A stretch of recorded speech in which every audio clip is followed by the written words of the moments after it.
mentioned something, and I want to agree, Honorable Speaker, with what all the contributors to that statement, Honorable Speaker, are saying, that indeed our doctors are valued, and we all value our doctors because many of us depend on them.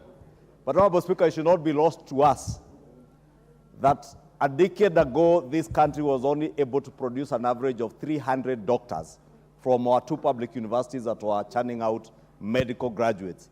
But today, courtesy of the huge investments that we have all made as a country in our education system, we are churning out an average of 1,500 intern doctors annually. What that means, Honorable Speaker, is that the interns would have been taken in 5 years are expected now to be taken in annually. And Honorable Speaker, I'm saying that just to draw the picture to Kenyans of the kind of resources that are required. And Honorable Speaker, also to put into perspective, the demands by our good doctors today are to be interned at an average of, I think, 206 or 207,000 shillings. Honorable Speaker, I have listened to this debate even in the public domain, in the media. And what our doctors are being told, yes, it is possible to pay 206,000 shillings to intern doctors, but take up less interns than those who are graduating. And Honorable Speaker, this year alone, a total of 1,210 doctors, intern doctors, are being enlisted at a cost of 2.4 billion shillings within the resource envelope already allocated by this House, Honorable Speaker. So it's foolhardy for us to speak to the gallery to excite doctors at the gates of Parliament. But it's another thing when we come to budgeting, to budget and make sure that you have adequate resources. But those resources do not come from the moon. They come from taxes raised from Kenyans, which, again, the same people who are pontificating about how well we should treat our doctors are the same people who are at the forefront of opposing the finance bill that was supposed to raise taxes to pay these doctors, Honorable Speaker. But, Honorable Speaker, the interns, Honorable Speaker, that are to be employed, yes, it is true, it may not be possible to pay 206,000 shillings. And I agree with the Honorable Chair Pukose that just like all other interns in other professions, those engineers who are supposed to work under engineers for 2 years, lawyers, like many of us, including the leader of minority, I don't know if he has finished his pupillage. When he's under pupillage, he earns a mere 25. I am told in some law firms, lawyers do not even earn anything. Those who are under pupillage... There is no obligation to pay a pupillage student in law. And you know, Honorable Speaker, I will take your word as law because you have run a law firm, and an accomplished law firm. Therefore, lawyers, there is actually no obligation, as Honorable Speaker, you say, to pay intern lawyers under pupillage. So doctors, indeed, to earn what they are earning today, are indeed among the most privileged professionals in our country. Honorable Speaker, beyond their internship, Honorable Speaker, and this internship, Honorable Speaker, is mandatory. Point of order, Majority Leader. Yes, Mwenje. Thank you, Honorable Speaker. Standing order number 1. Is it in order, surely, for the Leader of Majority to compare a pupil who is not qualified to practice, who does not even appear in court, which is opposite to intern doctors who actually prescribe medicine? They actually treat people out there. So is it in order to compare those two professions? I'm a lawyer myself. I understand what I went through as a pupil. But that is very different from doctors, from intern doctors. Thank you, Honorable Speaker. Mwenje, if you listen to Dr. Bukose's very clear explanation, there is no difference. There's no difference.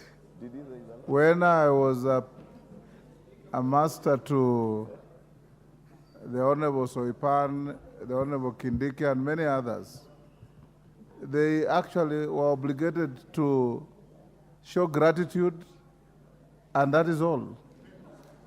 But I'm not saying it's applicable to doctors, because I don't want to wade into that Majority Leader is on the floor. I'll give you. Thank you, Honorable Speaker. Let me not respond because you have responded to Honorable Mwenje, who claims to be a lawyer. The lawyer I know behind me, Honorable Speaker, is Honorable Njeri, who tells me that she would earn 12,000 shillings as a pupillage lawyer. Honorable Speaker, that's why I said this internship program can be likened to that pupillage, 2 years pupillage for lawyers, and also the 2 years postgraduate training practice for architects and engineers. And all these professions, Honorable Speaker, do not earn the quantum that our doctors are speaking. Honorable Speaker, when these doctors qualify after working under the supervision of qualified consultants and doctors, they join this public service at a grade higher than all other professionals. And those are facts, Honorable Speaker. And that means they earn more. But, Honorable Speaker, it must also not be lost to the country that our intern doctors are making a very critical point and speaking to the architecture of our Constitution. Our doctors for long have demanded the establishment of a Health Services Commission, Honorable Speaker. Today, while the intern doctors feel mistreated, is because they are being overworked in our county government establishments. And the day we opted in 2010 to fully devolve our health services, Honorable Speaker, we did a great injustice, not just to medical professionals, but to the people of Kenya. Today, Honorable Speaker, whether you are in a level 3 hospital, a level 4 hospital, or a level 1, or a health center, or a dispensary in your village, the person you will walk to treat you at your local dispensary is either a clinical officer. At your level 3 and level 4 hospitals are these intern doctors, Honorable Speaker. And they are being overworked by our governors and our county governments. That is a fact that we must state, Honorable Speaker. And therefore, the Council of Governors, Honorable Speaker, must come out and take their position, their rightful position in ensuring that hospitals within our country and within their respective counties, first, they have qualified doctors, and 2, that the intern doctors who work in those hospitals are not overworked. They are working under the supervision of other qualified personnel, Honorable Speaker. Because, Honorable Speaker, today, facts are different. That intern doctors are actually the ones running our county hospitals across the country without exception. Yes. And those are facts, Honorable Speaker.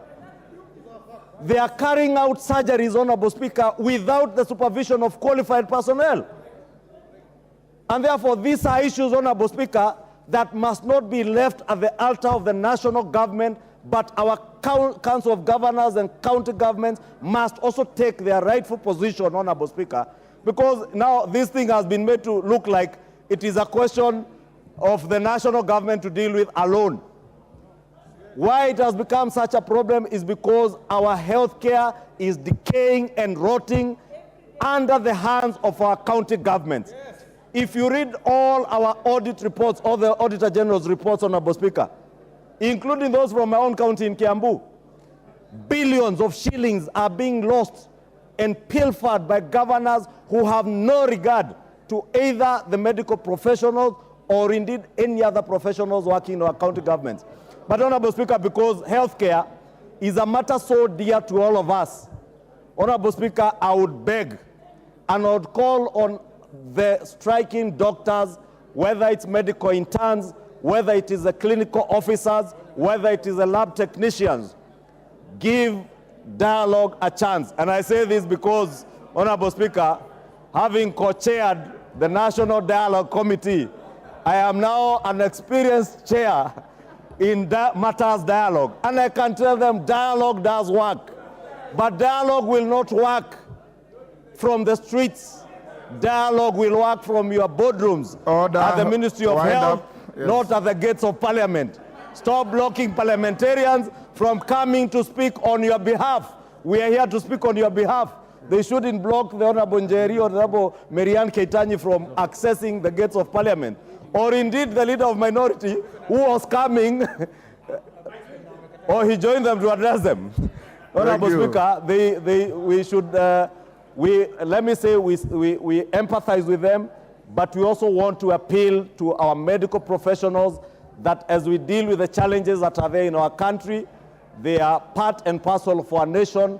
Any patient that we lose during this strike will never recover, will never get back their life. Therefore, I want to appeal to them to get back to work. And those interns whose letters are already with their governors, please, medical interns, go pick up your letters and get back to work. Thank you, Honorable Speaker.